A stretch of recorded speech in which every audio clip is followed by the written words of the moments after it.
Bienvenue dans le Micro MG, le podcast qui vous accompagne dans chaque étape de votre parcours d'entrepreneur. Conseils, informations pratiques, actualités, tout ce dont vous avez besoin pour faire grandir votre entreprise. Dans l'épisode d'aujourd'hui, nous allons parler social et RH, et plus précisément du dispositif d'accord d'intéressement. Pour discuter de ce sujet, nous avons le plaisir d'accueillir Camille Lindner, juriste en droit social au sein du département Paye et conseil RH du groupe MG. Merci à toi d'être avec nous aujourd'hui. Merci à toi, Émilie. Pour commencer, pourrais-tu te présenter en quelques mots et nous parler du département Paye et conseil RH? Alors, je suis juriste en droit social chez MG depuis un peu plus de 11 ans. Je suis également depuis quelques années manager de l'équipe juridique droit social chez MG Solutions RH. MG Solutions RH, c'est plus de 40 collaborateurs en charge de la gestion de la paye et de l'accompagnement RH de nos clients avec leurs managers.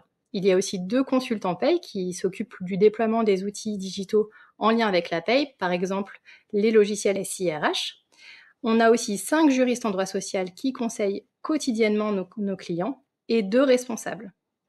Nous sommes donc une des filiales du groupe MG, mais en lien avec les autres métiers du groupe, dont l'expertise comptable bien entendu, mais aussi MG Protection Sociale qu'on a entendu précédemment ici au micro MG, ou encore l'Académie by MG en animant des formations pour nos clients. Eh bien, merci Camille pour cette présentation. Alors aujourd'hui, nous allons aborder la thématique de l'accord d'intéressement. Pourquoi ce sujet, Camille?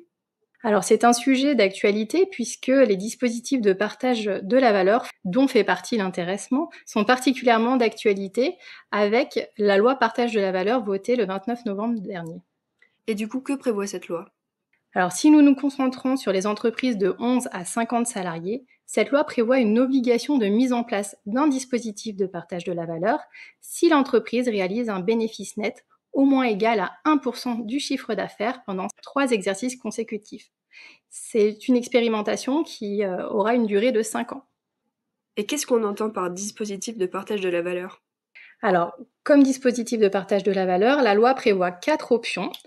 Alors, ça peut être une mise en place de prime partage de la valeur, ce qu'on appelle PPV dans notre jargon, c'est l'ancienne prime Macron, ou encore un abondement sur un plan d'épargne entreprise ou interentreprise, un dispositif de participation, ou enfin un régime d'intéressement. L'entreprise répond à son obligation si elle met en œuvre l'un de ses moyens sur l'exercice considéré. Et à partir de quand cette obligation sera effective? Dès janvier 2025, c'est pour ça qu'il faut s'y prendre dès aujourd'hui. Par exemple, pour une entreprise clôturant son exercice comptable au 31 décembre 2024, la condition de réalisation du bénéfice net fiscal s'appréciera sur la base des 3 exercices précédents.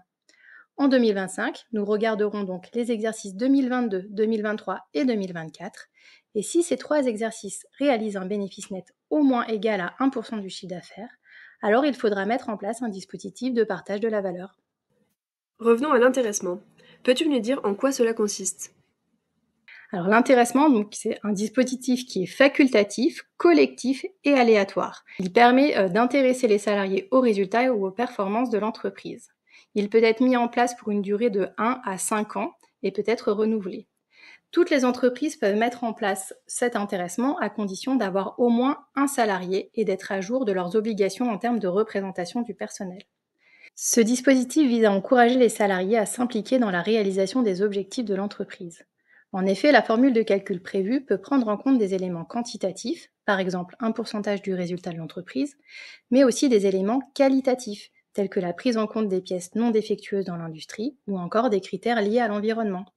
La formule de calcul est libre à condition qu'elle soit bien aléatoire. Ce critère aléatoire fait que potentiellement aucune prime d'intéressement ne sera versée pour un exercice.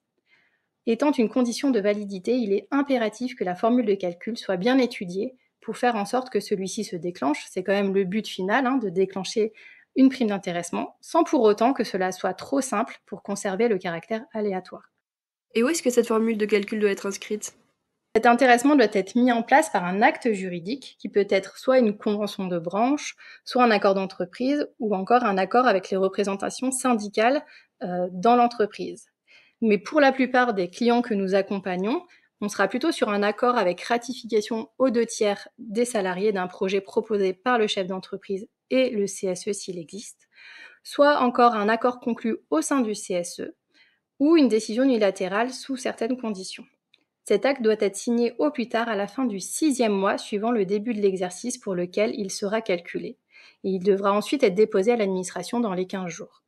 Est-ce que l'administration peut refuser la mise en place de l'intéressement? Pas vraiment. En fait, à la suite du dépôt, les autorités effectuent un contrôle du document mettant en place l'intéressement. Depuis l'année dernière, il n'y a plus de contrôle sur la forme, mais seulement un contrôle sur le fond par les organismes de recouvrement, l'URSSAF. En l'absence de demande de modification, dans un délai de 3 mois suivant le dépôt, les avantages sociaux sont acquis pour l'exercice en cours. Et après 2 mois supplémentaires, ces avantages sont acquis pour les exercices suivants. Cela permet donc une sécurisation des exonérations en cas de contrôle URSSAF ultérieur, à condition que l'intéressement soit correctement appliqué, bien sûr. Ces primes d'intéressement peuvent donc bénéficier d'avantages sociaux? Oui, tout à fait. Pour l'entreprise, les primes versées sont exonérées de cotisations sociales et pour les entreprises de moins de 250 salariés, également exonérées de forfait social. Concernant la fiscalité, il faut savoir que les sommes versées au titre de l'intéressement sont déductibles du bénéfice imposable pour l'entreprise. Quant aux salariés, celui-ci ne sera soumis qu'à la CSG-CRDS sur les sommes perçues. Ces sommes sont par contre imposables, sauf si elles sont placées sur un plan d'épargne ouvert par l'entreprise. Il est donc important d'envisager de mettre en place un ou plusieurs plans d'épargne au sein de l'entreprise, avec ou sans abondement, en plus de l'intéressement afin d'optimiser les avantages sociaux et fiscaux. Laurine et Manon de notre structure MG Protection Sociale l'ont d'ailleurs évoqué lors d'un précédent micro-MG. Est-ce que tu peux nous en dire un peu plus sur le versement de la prime? Comment concrètement cela se passe-t-il? Chronologiquement, après la clôture de l'exercice comptable de l'entreprise, l'enveloppe d'intéressement sera calculée conformément à la formule prévue. Ensuite, il faudra répartir cette enveloppe entre les salariés. Le choix du mode de répartition doit être également prévu par l'acte fondateur du régime d'intéressement. Les options possibles sont une répartition uniforme, c'est-à-dire que chaque salarié perçoit la même prime. Elle est peu utilisée ou éventuellement combinée avec une autre option. La répartition peut être aussi proportionnelle au salaire ou proportionnelle au temps de présence. Ces critères pouvant, comme je le disais, être combinés entre eux, par exemple 50% proportionnel au salaire et 50% au temps de présence. Une fois la répartition réalisée, les éléments permettant de vérifier la bonne application de l'accord d'intéressement sont soumis au CSE, s'il existe, ou alors à un comité ad hoc composé de salariés. Les salariés sont ensuite informés individuellement de leurs droits, des options de versement offertes et des délais dans lesquels ce choix doit être fait. Notamment, s'il existe un plan d'épargne dans l'entreprise, le salarié pourra y placer tout ou partie de sa prime. Enfin, il est procédé au versement de la prime ou à son placement, au plus tard à la fin du 5e mois suivant la fin de l'exercice. Par exemple, pour un exercice 31 mars 2024, le versement sera réalisé jusqu'au 31 août 2024. J'ajouterai concernant les sommes versées qu'elles ne sont pas sans limite. Il y a un plafond pour l'enveloppe globale et un autre pour les primes individuelles. Et est-ce que tous les salariés doivent en bénéficier, ou est-ce qu'il est possible d'exclure certains salariés? L'une des conditions de validité est le critère collectif. Donc tous les salariés présents à l'effectif de l'entreprise au cours de l'exercice doivent en bénéficier. Il est possible néanmoins de prévoir une condition d'ancienneté minimale de maximum 3 mois. Outre les salariés, d'autres personnes pourront bénéficier de l'intéressement dans les entreprises de 1 à 249 salariés. Il s'agit des dirigeants, tels que le chef d'entreprise individuel, le président, le directeur général, le gérant de société ou encore leurs conjoints s'ils ont le statut de conjoint collaborateur ou conjoint associé. Pour que cela soit possible, il faut à minima un salarié à l'effectif. Donc même dans les toutes petites entreprises, il peut être bénéfique de mettre en place l'intéressement tant pour le salarié que l'employeur. Du coup, que se passe-t-il si l'entreprise fait une mauvaise année?